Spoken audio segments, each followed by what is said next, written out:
अस्सलाम वालेकुम, welcome back to my channel. I hope you all are doing well.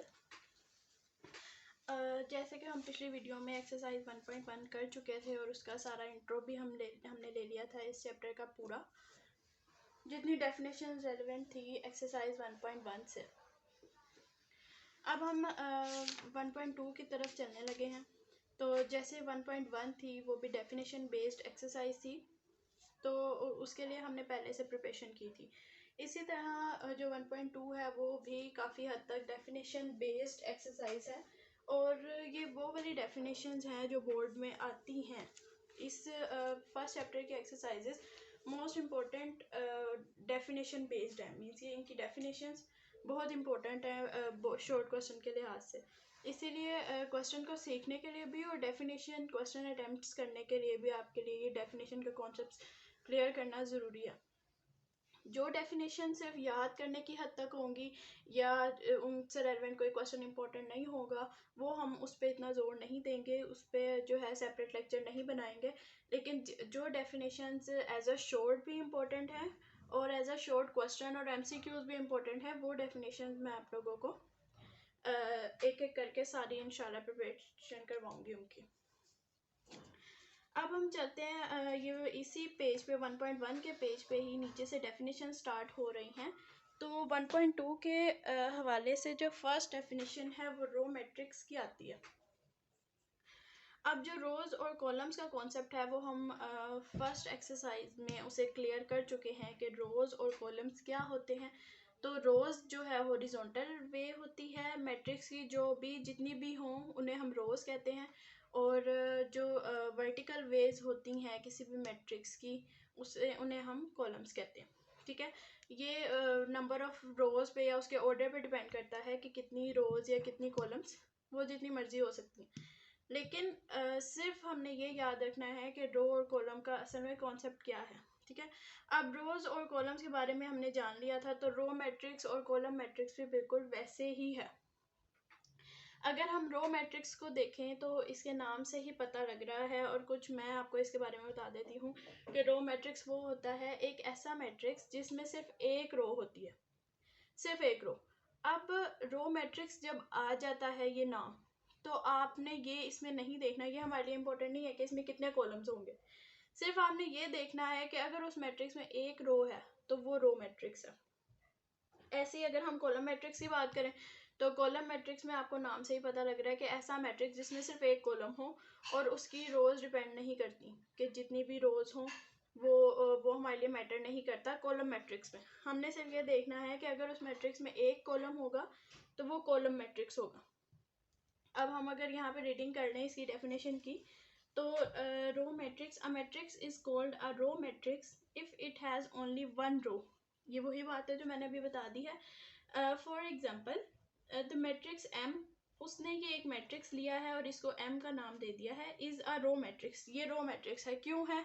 क्योंकि इसमें सिर्फ एक रो है। अब देखें इसमें 3 कॉलम है, इसमें 4 कॉलम भी हो सकते हैं, इसमें एक कॉलम भी हो सकता है, इसमें 2 कॉलम भी हो सकते हैं।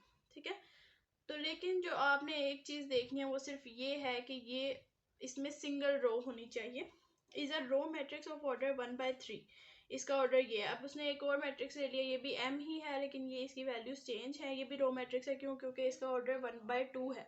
रो मैट्रिक्स में बाय से पहले वाली जो वैल्यू आती है वो हमेशा 1 होती है, उससे आपको पता लग जाएगा कि ये रो मैट्रिक्स है। वैसे तो ऑर्डर वो आपको ही बनाने का कहता है, अगर वो आपको ऑर्डर दे देता है और बाय से पहले 1 है तो आपको वो 1 देख के ही पता लग जाना चाहिए कि ये रो मैट्रिक्स की बात कर रहा है। ऐसे एग्जाम्पल आप खुद भी बना सकते हैं। ठीक है, आप इसमें कोई भी एग्जाम्पल दे सकते हैं, आप इसमें चाहे कोई भी नंबर्स ऐड कर लें अपनी मर्जी से। ज़रूरी नहीं कि हर जो नंबर्स उसने एग्जाम्पल में लिखे हैं आप उसी को ही रट्टा लगाएं। ठीक है, आपने अपनी डेफिनेशंस को इतना स्ट्रॉन्ग कर लेना है कि आप उसकी एग्जाम्पल्स खुद से बना सकें। अब आगे अगर हम कॉलम मैट्रिक्स को रीड करें तो इसकी डेफिनेशन है, matrix is called a column matrix if it has only one column. ये फिर वही बात कि जो मैट्रिक्स होता है जिसमें सिर्फ एक कॉलम होगा तो वो कौन सा मैट्रिक्स होगा? Column matrix. ये इसके एग्जांपल्स हैं। आप चाहें तो जैसे रो मैट्रिक्स हमने खुद बनाई है, आपने कॉलम मैट्रिक्स की एग्जांपल्स भी खुद बना सकते हैं। कोई भी नंबर्स यूज़ कर सकते हैं। सिर्फ आपका ये कॉन्सेप्ट क्लियर होना चाहिए कि कॉलम मैट्रिक्स में सिर्फ एक कॉलम होना चाहिए और इसके ऑर्डर में बाय के बाद वाली वैल्यू हमेशा 1 होती है। और ये पहचान होती है कॉलम मैट्रिक्स की कि इसके ऑर्डर में बाय से पहले कुछ भी आ सकता है, लेकिन बाय के बाद 1 ही आएगा। ये कॉलम मैट्रिक्स की पहचान। आगे हम अपनी थर्ड डेफिनेशन पे चलते हैं, वो है रेक्टेंगुलर मैट्रिक्स। रेक्टेंगुलर मैट्रिक्स की अगर हम रेटिंग करें तो असल में पहले मैं आपको बता देती हूँ ये होता क्या। जो हमने ऑर्डर पढ़ा था वो क्या था, वो असल में ऑर्डर हमें क्या बताता है कि नंबर ऑफ रोज कितनी है और नंबर ऑफ कॉलम्स कितने हैं। तो रेक्टेंगुलर मैट्रिक्स असल में ये होता है जिसमें number of rose number of columns के इक्वल ना हो। मीन्स के जिस मैट्रिक्स में 2 रोज और 3 कॉलम है वो रेक्टेंगुलर मैट्रिक्स है। जिस मैट्रिक्स में 4 रोज 2 कॉलम है वो रेक्टेंगुलर मैट्रिक्स है। जिस मैट्रिक्स में 6 कॉलम और 3 रोज है वो रेक्टेंगुलर मैट्रिक्स है। अनलेस के नंबर ऑफ रोज और नंबर ऑफ कॉलम्स इक्वल ना हो जाए एक दूसरे के, मीन्स के ऑर्डर में बाय के आगे वाली और पीछे वाले दोनों नंबर सेम ना हो जाए, तो वो रेक्टेंगुलर मैट्रिक्स ही रहता है। अगर हम रेक्टेंगुलर मैट्रिक्स है और अगर वो सेम हो जाए, मीन्स कि किसी मैट्रिक्स में नंबर ऑफ कॉलम्स और नंबर ऑफ रोज इक्वल हैं, 2 ही रोज हैं 2 ही कॉलम हैं, 3 रोज हैं 3 ही कॉलम हैं, 4 रोज हैं 4 ही कॉलम हैं, तो वो क्या बन जाता है, स्केलर मैट्रिक्स। स्केयर मैट्रिक्स भी इसे कह सकते हैं।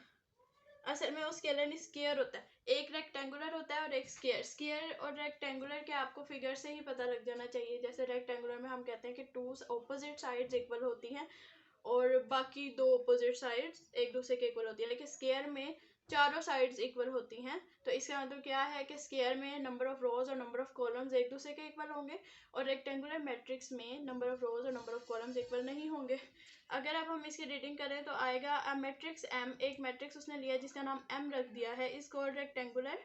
वो रेक्टेंगुलर कहलाएगा इफ अगर the number of rows of M is not equal to the number of columns of M, कि अगर एम की नंबर ऑफ रोज एम के नंबर ऑफ कॉलम्स के इक्वल ना हो तो वो रेक्टेंगुलर मैट्रिक्स कहलाएगा। आप एम की जगह ए ले सकते हैं, बी ले सकते हैं, तो मैट्रिक्स का नाम है, आप कुछ भी ले सकते हैं, वो इमेजिनरी वर्ड है ये असल में। एग्जाम्पल के तौर पे उसने ए दे दिया है, इसमें 2 कॉलम 3 रोज हैं, ये भी रेक्टेंगुलर मैट्रिक्स। इसमें 3 कॉलम 2 रोज हैं, ये भी रेक्टेंगुलर मैट्रिक्स। इसमें 3 कॉलम 1 रो है, ये भी रेक्टेंगुलर मैट्रिक्स। इसमें 3 रोज हैं और 1 कॉलम है, इसलिए ये भी रेक्टेंगुलर मैट्रिक्स है। इसमें से कोई 2 एग्जाम्पल ले लें आप, चाहे तो कोई एक ले लें, ठीक है। तो एग्जाम्पल्स आप खुद भी बना सकते हैं, ये बहुत ईजी डेफिनेशन है।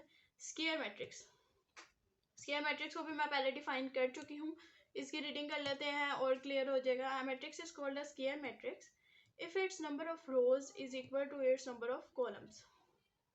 जो मैट्रिक्स है वो तब तक स्केयर मैट्रिक्स कहलाएगा जब तक उसके नंबर ऑफ रोज इक्वल होंगे उसके नंबर ऑफ कॉलम्स के। मीन्स के फॉर एग्जांपल अगर हम मैट्रिक्स ए को देखें तो इसमें 2 ही रोज और 2 ही कॉलम हैं, ठीक है।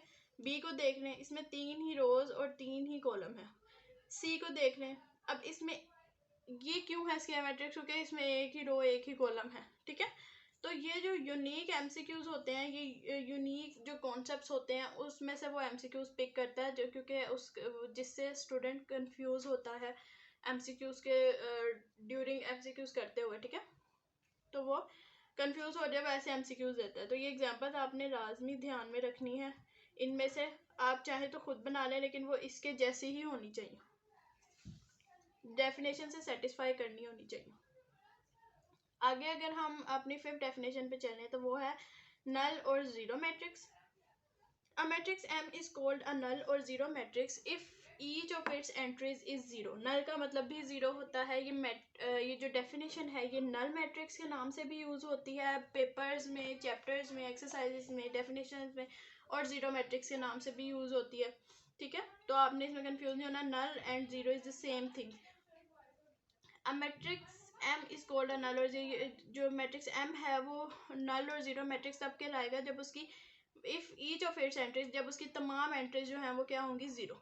अब देखें चाहे वो स्क्वायर मैट्रिक्स की फॉर्म में है चाहे रेक्टेंगुलर मैट्रिक्स की फॉर्म में है, जिस भी फॉर्म में है वो जीरो ही होनी चाहिए उसकी सारी एंट्रीज, ठीक है। तो इसमें तो आपको इजी, बहुत इजी है इसी एग्जाम्पल बनाना, ठीक है। कोई भी एग्जाम्पल आप इसमें से पिक करने चाहे तो खुद बना सकते हैं।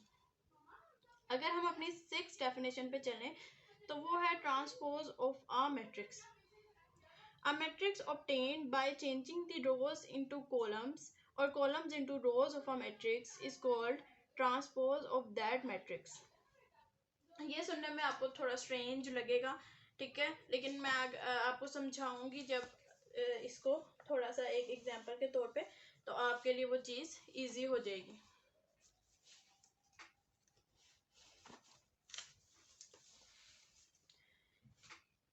ये है मेरे पास ए मैट्रिक्स, मैंने इसको नाम दिया है 1 2 3 4 5 6. इस डेफिनेशन का नाम है ट्रांसपोज. अब हमने देखना है कि असल में ट्रांसपोज होता क्या है. अब अगर ट्रांसपोज रिप्रेजेंट होता है, अगर ये ए है मैट्रिक्स का नाम और मैं इसी मैट्रिक्स का ट्रांसपोज लेना चाहती हूँ, तो ये ऐसे रिप्रेजेंट होगा. मैट्रिक्स के नेम के ऊपर स्मॉल टी शो होता है, छोटा सा, ठीक है, तो इसे हम कहते हैं कि ये ए का ट्रांसपोज है. और चलें, ये इधर क्या फ़र्क पड़ता है ये तो हमने देख लिया कि एक नाम पे अगर हम स्मॉल टी लगा दें तो वो ट्रांसपोज बन जाता है, लेकिन इसके आगे वाले मैट्रिक्स पे इसका क्या असर पड़ता है. ट्रांसपोज असल में मैट्रिक्स पे आता कैसे है. असल में हमने ये देखना है कि ये देखें, ये फर्स्ट कॉलम है, ये सेकंड कॉलम है, ये R1 R2 R3, ये 3 रोज हैं, ठीक है. आप ट्रांसपोज का सिंपली ये मतलब होता है कि मैट्रिक्स में जितने कॉलम्स हैं उनको रोज बना दिया जाए और जितनी रोज हैं उनको कॉलम बना दिया जाए, ठीक है. तो अगर हम सिर्फ कॉलम के लिहाज से देख लेते हैं, रोज को छोड़ें, क्योंकि अगर हम कॉलम के लिहाज से भी इसका ट्रांसपोज ले लेंगे तो रोज के हिसाब से भी आ जाएगा. ये देखें, अब जैसे ये फर्स्ट कॉलम है 1 2 3. अब मैंने इस कॉलम को फर्स्ट रो में चेंज करना है, मीन्स के C1 को R1 में चेंज करना है, तो मैं कैसे करूँगी 1 2 3. आई बात समझ में. ये है कॉलम 1, इसको मैंने ट्रांसपोज का मतलब ये होता है कि कॉलम को रोज में चेंज कर दिया जाए और रोज को कॉलम में चेंज कर दिया जाए. अब मैंने C1 को एक रो बना दिया, अब C2 को दूसरी रो बना दूंगी. अब आप देखें इससे रोज भी खुद ब खुद चेंज हो गई होंगी. अगर मैं करना चाहूँ फर्स्ट रो को फर्स्ट कॉलम में चेंज, तो ये देखें फर्स्ट कॉलम बन गया 1 और 4 का. सेकंड रो को सेकंड कॉलम में तो 2 और 5, थर्ड रो को थर्ड कॉलम में तो 3 और 6, ठीक है. तो आप किसी भी एक चीज़ को मीन से कॉलम को ही रो में चेंज कर दें तो ये इसका ट्रांसपोज होता है. असल में ट्रांसपोज का मतलब ही ये है कि जो मैट्रिक्स के कॉलम्स हैं उनको रोज में चेंज कर दिया जाए और जो रोज हैं उनको कॉलम में चेंज कर दिया जाए. अब हम डेफिनेशन पढ़ते हैं, वो हमारे लिए समझना इजी होगी. अ मैट्रिक्स ऑब्टेन्ड, एक मैट्रिक्स जो मिले हमें बाय चेंज करके दी रोज इनटू कॉलम्स, रोज को कॉलम्स में और या कॉलम्स को रोज में, मीन्स इनमें से कोई एक काम करेंगे आप तो ट्रांसपोज आ जाएगा, क्योंकि ये सेम काम है, ठीक है. या तो रोज को कॉलम में चेंज कर दें या कॉलम्स को रोज में चेंज कर दें, उसी मैट्रिक्स से is called transpose of that matrix. If A is a matrix, A अगर नाम है मैट्रिक्स है, then its transpose is denoted by A T. A small T से ये रिप्रेजेंट होगा, जैसे मैं आपको पहले बता चुकी हूँ, ठीक है. ये इसकी काफ़ी ज़्यादा एग्जांपल्स हैं, ठीक है. ये सेम ऐसी है जैसे मैंने अभी खुद बनाई और आपको खुद परफॉर्म करके दिखा दी, तो आप खुद से भी कोई रियल नंबर्स, कोई भी नंबर्स लेके तो आप एग्जांपल बना सकते हैं. देखिए 1 2 3, ये फर्स्ट रो को उसने फर्स्ट कॉलम बना दिया.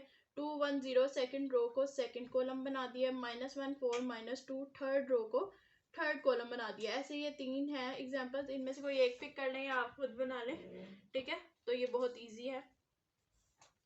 आगे अगर हम नेगेटिव ऑफ अ मैट्रिक्स पे चलें तो इसको हम रीड करते हैं. उससे पहले मैं बता देती हूँ, नेगेटिव से आपको पता लग रहा है नेगेटिव का मतलब होता है माइनस, ठीक है. और नेगेटिव का मतलब वैसे तो होता है माइनस, लेकिन नेगेटिव ऑफ अ मैट्रिक्स का मतलब होता है कि माइनस को उस मैट्रिक्स में ऐड कर देना, और जिसके साथ माइनस ऐड हो जाए, मीन्स के +2 के साथ ऐड हो जाए, तो वो -2 बन जाता है, प्लस माइनस माइनस. असल में नेगेटिव ऑफ अ मैट्रिक्स का मतलब होता है कि माइनस को उस मैट्रिक्स से मल्टीप्लाई कर दिया जाए, ठीक है. अब जैसे मैं कहती हूँ कि ए मेरे पास है 2 3 4 5. नेगेटिव ऑफ अ मैट्रिक्स अगर मैं लेती हूँ तो वो शो होता है -a से, माइनस का साइन आता है, ये रिप्रेजेंट करता है कि ये नेगेटिव ऑफ अ मैट्रिक्स है। तो अगर नेगेटिव करेंगे तो अंदर के सारे, सपोज मैं यहाँ माइनस लगा देती हूँ, पहली माइनस है, ठीक है।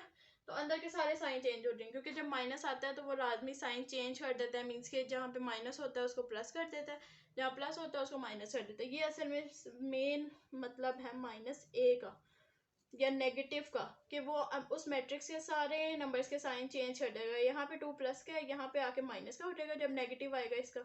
यहाँ पे 3 प्लस का है, ये -3 हो जाएगा। यहाँ पे -4 है तो ये प्लस का 4 हो जाएगा, और +5 है तो -5 हो जाएगा। ये असल में होता है नेगेटिव ऑफ अ मैट्रिक्स, ठीक है। अब हम इसको रीड कर लेते हैं।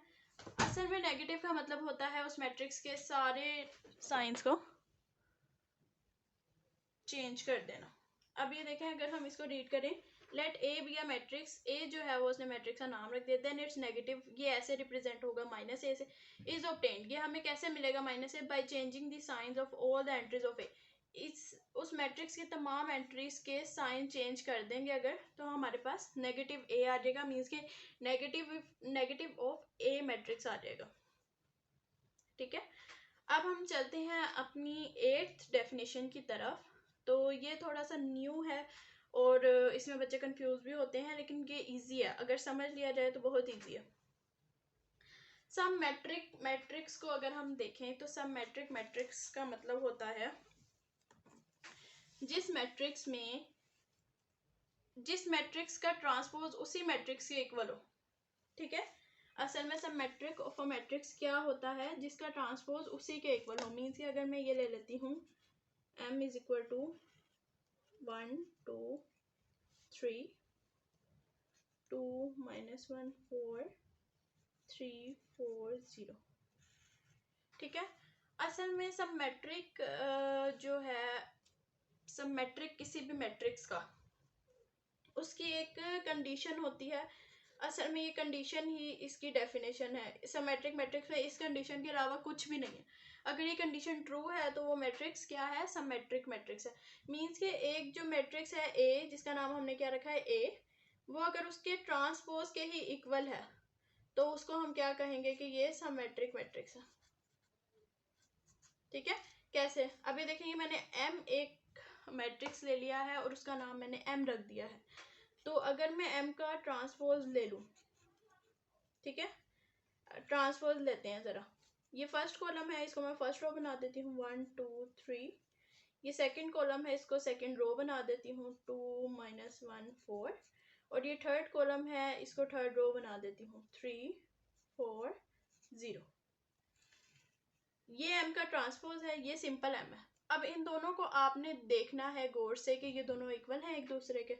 देखते हैं 1 2 3 1 2 3 2 -1 4 2 -1 4 3 4 0 3 4।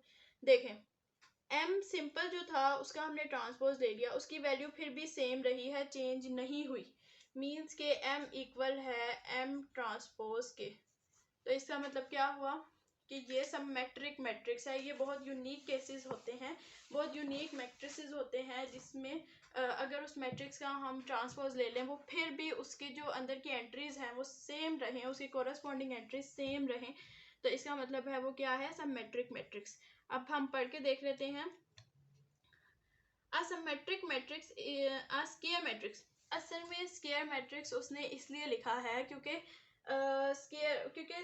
ये भी एक कंडीशन है सिमेट्रिक मैट्रिक्स की कि वो स्क्वायर ही होता है। मींस के उसके number of rose number of columns के इक्वल होती हैं। तो इसलिए उसने अपनी डेफिनेशन का आगाज ही इससे किया, स्क्वायर मैट्रिक्स इज सिमेट्रिक। वो सिमेट्रिक होगा इफ अगर it is equal to its transpose, अगर वही मैट्रिक्स अपने ट्रांसपोज के इक्वल होगा। For example, matrix A is symmetric if A transpose is equal to A. ये इसकी वो है एग्जाम्पल है, ये एक एग्जाम्पल है। और ये एग्जाम्पल क्यों नहीं है, क्योंकि इसमें सिर्फ साइन चेंज हो गया, बाकी एंट्री सेम है। तो इवन के साइन का फर्क भी नहीं आना चाहिए। अगर साइन का फर्क आ जाता है तो ये नहीं होगा सिमेट्रिक मैट्रिक्स, क्योंकि A transpose is not equal to A, ठीक है। तो हर साइन भी सेम होना चाहिए ट्रांसपोज के बाद, क्योंकि देयर इज अ, मैंने कल भी बताया था, there is a huge difference between -a and +a, ठीक है। Hence a is not a symmetric matrix. अब हम चलते हैं आगे अपनी 9th डेफिनेशन की तरफ। ये स्क्यू सिमेट्रिक मैट्रिक्स है। तो इसकी भी फर्स्ट कंडीशन तो ये है कि वो स्क्वायर मैट्रिक्स होगा जो स्क्यू सिमेट्रिक मैट्रिक्स होगा, ठीक है। A skew symmetric a square matrix A is said to be skew symmetric if A transpose is equal to minus A। Condition ये थोड़ी सेम सिमेट्रिक मैट्रिक्स की तरह ही है, लेकिन बस इसने A ट्रांसपोज इक्वल कर दिया यहाँ माइनस ए के, उधर A ट्रांसपोज सिंपल A के इक्वल था। मीन्स अगर इसकी हम एग्जांपल ले लें, इसमें हमें लेफ्ट हैंड साइड और राइट हैंड साइड बनानी पड़ती है। अगर ये देखें, ये एग्जांपल की वैल्यूज़ हैं, अगर मैं यही पिक कर लेती हूँ यहाँ, तो A क्या है 0 -2 -3 2 0 -1 3 1 0, ये हमारे पास A मैट्रिक्स है। अब हमने पढ़ा है स्क्यू सिमेट्रिक मैट्रिक्स को, हमने डिटेल से पढ़ लिया है। उसकी कंडीशन क्या है कि A ट्रांसपोज जो है वो -A के इक्वल होगा, ये कंडीशन है। अब इसमें ये लेफ्ट हैंड साइड है, ये राइट हैंड साइड है। अगर हम पहले लेफ्ट हैंड साइड ले लेते हैं तो हमने क्या निकालना है, A का ट्रांसपोज। इसी A का ट्रांसपोज अगर आप निकाल लें तो क्या आएगा, करें चेंज रोज को, कॉलम में 0 -2 -3, फर्स्ट कॉलम को फर्स्ट रो 2 0 -1, ये ट्रांसपोज ले लिया, और 3 1 0, ठीक है, रोज को कॉलम में चेंज कर दिया। ये हमारे पास लेफ्ट हैंड साइड आ गई है। अब हम राइट हैंड साइड निकालने के लिए क्या करेंगे, A का नेगेटिव ले लें।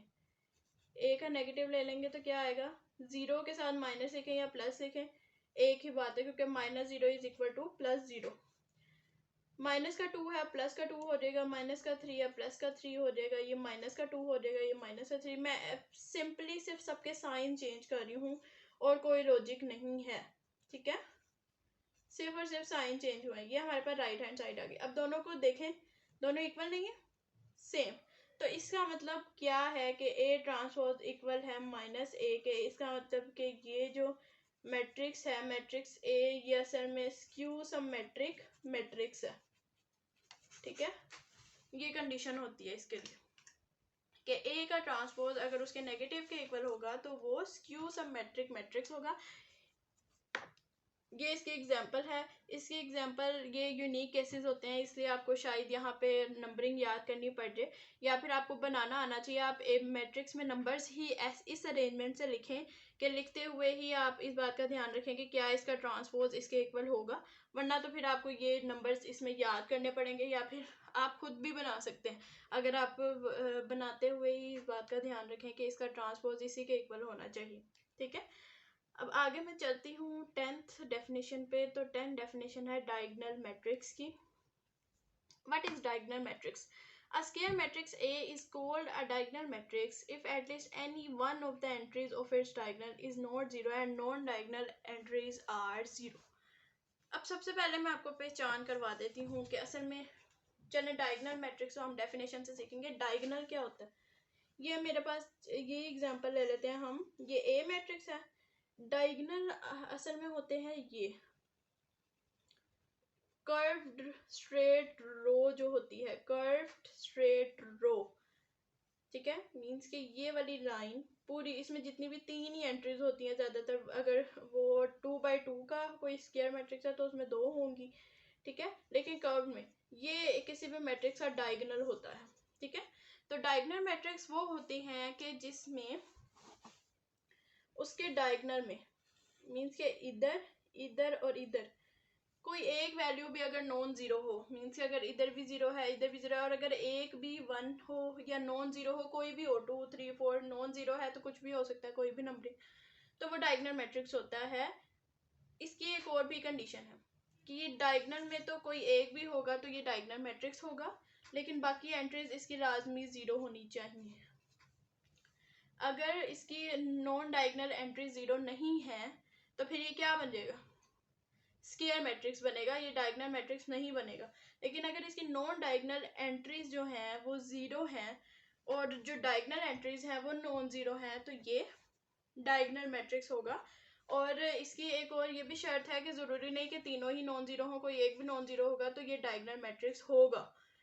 नॉन डायगोनल एंट्रीज तो सारी ही ज़ीरो होनी चाहिए, लेकिन जो डायगोनल एंट्रीज हैं अगर उसमें से भी कोई एक नॉन ज़ीरो होता है तो वो डायगोनल मैट्रिक्स ही होगा, अदरवाइज ये डायगोनल मैट्रिक्स होता है। इन तीनों में नॉन ज़ीरो वैल्यू आ सकती है, ठीक है, लेकिन अगर कोई एक या दो भी नॉन ज़ीरो है तो वो क्या होगा, डायगोनल मैट्रिक्स। अब हम इसकी डेफिनेशन रीड करते हैं, अब ये हमें ईजी लगेगी। स्क्वायर मैट्रिक्स वही बात हो गई, स्क्वायर जिसमें नंबर ऑफ रोज और नंबर ऑफ कॉलम्स इक्वल होंगे is called a diagonal matrix. उसने मैट्रिक्स का नाम ए रख दिया है। ए तब तक डायगोनल मैट्रिक्स होगा इफ अगर एट लीस्ट, अगर सिर्फ और सिर्फ एनी वन, सिर्फ, ठीक है, if at least any one of the entries of its diagonal is not zero, कि अगर उसके डायगोनल की एंट्रीज में से सिर्फ एक भी अगर नॉन जीरो होगी और जो नॉन डायगोनल एंट्रीज हैं उन सब का जीरो होना ज़रूरी है। ये इसकी कंडीशन है, असल में जो non diagonal entries are zero, ये कंडीशन है, ये हमेशा ट्रू ही रहेगी। अगर ये ट्रू होगी तो वो डायगोनल मैट्रिक्स होगा। लेकिन जो ये बात है कि उसकी सिर्फ कोई एक एंट्री भी नॉन जीरो हो सकती है, ये चेंज हो सकता है, क्योंकि उसकी दो एंट्रीज भी नॉन जीरो हो सकती हैं, वो चाहे तो तीनों नॉन जीरो हो सकती हैं, ठीक है, तो उससे फ़र्क नहीं पड़ता। ये कंडीशन हमारी लाजमी ट्रू होनी चाहिए, क्योंकि अगर तीनों एंट्रीज कभी भी जीरो नहीं हो सकती, तीनों में से कोई एक अगर तीनों जीरो हो गई तो फिर तो वो ऑब्वियसली नल मैट्रिक्स होगा, क्योंकि उसकी non diagonal entries already zero है। तो ये डायगोनल जो डायगोनल है इसकी एंट्रीज जो है लाजमी कोई ना कोई एक नॉन जीरो होना ज़रूरी है। ये इसके ऑर्डर 3/3 के एग्जांपल्स हैं। इसमें आप देख लें जो नॉन डायगोनल एंट्रीज हैं वो सारी ज़ीरो हैं, और इधर जो है ये इसमें दो नॉन ज़ीरो एंट्रीज हैं, इसमें तीनों ही नॉन ज़ीरो हैं, इसमें भी तीनों, ये आपकी मर्जी है, ठीक है, कोई भी जैसी मर्जी एग्जांपल दे सकते हैं, लेकिन ये याद रहे कि इसके डायगोनल में कोई ना कोई एक नॉन ज़ीरो वैल्यू होना ज़रूरी है। ये ऑर्डर 2/2 के जो है डायगोनल मैट्रिक्स हैं, इसमें देखें नॉन डायगोनल एंट्रीज ज़ीरो हैं और डायगोनल्स में डिफरेंट वैल्यूज़ हैं। अब अगर हम आगे चलें अपनी 9th डेफिनेशन स्केलर मैट्रिक्स पे, तो उसका क्या होता है, वो भी असल में डायगोनल मैट्रिक्स ही है, ठीक है, क्योंकि इसकी ये कंडीशन होती है कि इसमें भी इसकी भी यही कंडीशन है कि जो नॉन डायगोनल एंट्रीज हैं वो ज़ीरो ही होनी चाहिए, ठीक है, लेकिन जो डायगोनल एंट्रीज हैं वो लाजमी सेम होनी चाहिए।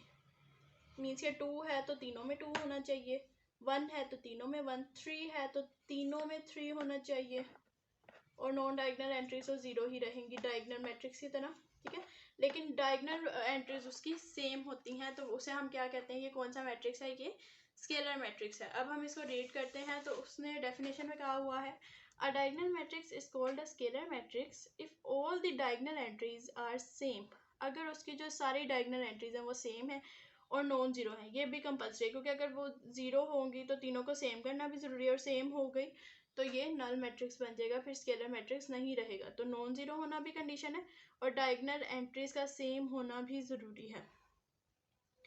तो ये इसकी वो हैं examples, non diagonal entries zero और डायगोनल एंट्रीज सेम होना ज़रूरी है। तो ये स्केलर मैट्रिक्स हैं 3/3 ऑर्डर के, 2/2 ऑर्डर के, 1 और 1/1 ऑर्डर के, ठीक है। अब अगर आगे हम चलें अपनी लास्ट डेफिनेशन पे, तो वो है आइडेंटिटी मैट्रिक्स। इसके नाम से ही आपको पता लग जाना चाहिए, आइडेंटिटी का मतलब होता है 1, ठीक है। ये असल में कौन सा मैट्रिक्स होता है जिसमें नॉन डायगोनल एंट्रीज तो ज़ीरो ही होती हैं, ठीक है, लेकिन जो डायगोनल एंट्रीज होती हैं वो 1 ही होनी चाहिए, 1 के अलावा कुछ भी नहीं। नॉन डायगोनल एंट्रीज इसमें भी ज़ीरो ही रहेंगी, ये इसकी भी कंडीशन है, लेकिन जो डायगोनल एंट्रीज हैं वो 1 होना ज़रूरी है, ठीक है, क्योंकि इसके नाम ही आइडेंटिटी मैट्रिक्स है, तो इसमें डायगोनल एंट्रीज जो होती हैं वो 1 के अलावा कुछ नहीं हो सकती अगर हमने आइडेंटिटी मैट्रिक्स बनाना है। तो इसको यूनिट मैट्रिक्स भी कहते हैं, क्योंकि आइडेंटिटी का मतलब भी 1 होता है और यूनिट का मतलब भी 1 होता है। A diagonal matrix is called identity unit matrix if all diagonal entries are 1, अगर तमाम डायगोनल एंट्रीज 1 होती हैं। यहाँ से पता लगता है कि ये स्केलर मैट्रिक्स भी है, क्योंकि 1 तो आता ही है, लेकिन तीनों डायगोनल एंट्रीज सेम तो होती है ना, तो इसका मतलब ये स्केलर मैट्रिक्स भी होता है आइडेंटिटी मैट्रिक्स। ये एमसीक्यूज में पूछा जाता है कि क्या आइडेंटिटी मैट्रिक्स डायगोनल मैट्रिक्स है या स्केलर मैट्रिक्स है। ये असल में स्केलर मैट्रिक्स होता है।